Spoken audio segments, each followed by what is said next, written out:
Hey folks, so I'm going to show you today is how I propagate from my blackberry bush or blackberry vine. I bought this earlier this summer. Basically, it came as two vines. Well, it was sort of one. This was the original one, the dark stalk there. That still had leaves on it. It still does. Oops. But that basically is the shoot where it's going to set fruit on this year. But this is a pretty immature plant. It didn't put out any fruit. That's fine. It puts out new canes. Also, what you get from these is kind of a suckering effect. So you can see that it's put out. This is the one that was growing when I bought the plant. Oh no, sorry. This is the one that was growing when I bought the plant. And this is a new sucker that came out. In addition to that, you see this at the end.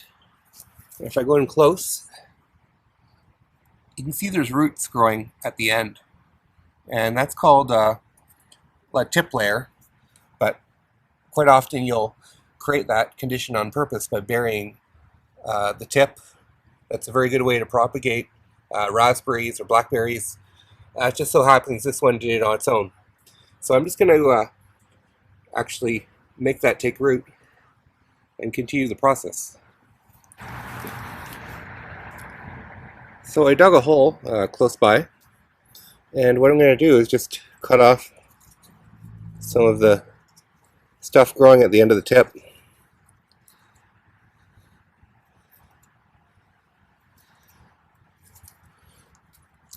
And then I'm going to cut off a lot of the bottom branches. I don't want those to be buried under the ground. See, now I have a root tip, and I'm just going to bury that.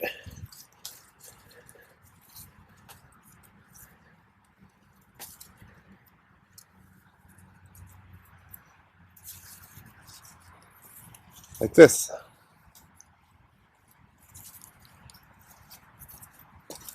But first, what I'll do, I'll separate it from the main stalk.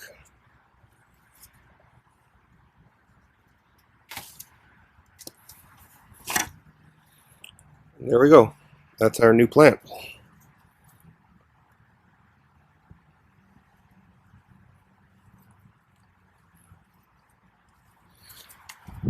Then I'll just backfill that.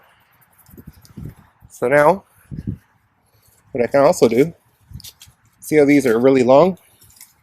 I can induce more of these to layer, and I think that's what I'm going to do at this point. Oops, little piece of tomato plant remnant. Yeah, so I'm going to induce more of that. And then the next step, what I'll probably do right near the middle or beginning of fall, is I'll separate these out into two distinct plants. But I'll first get a few more layers off them. And then, I should have a decent amount more plants. But yeah, definitely the suckering method is a very reliable way to harvest or propagate these. But this is a very good method as well. You pretty much already have the root there. You just got to cut it and replant it. Incidentally, there's a few things to keep in mind too. Make sure that you have a decent amount of the stem in the ground, because what's going to happen is it's going to form roots all along this, and it'll give it a really nice root structure as opposed to just sticking 2 inches in the ground and expecting the roots to grow further. It will, but it won't support the plant. Also, you might want to have the leaves pointing generally in the direction of the sun, since when they grow on a vine, generally there's a upside and a downside, and that's the way these are growing, because I don't have them strung up, but I'll probably do that at a later point.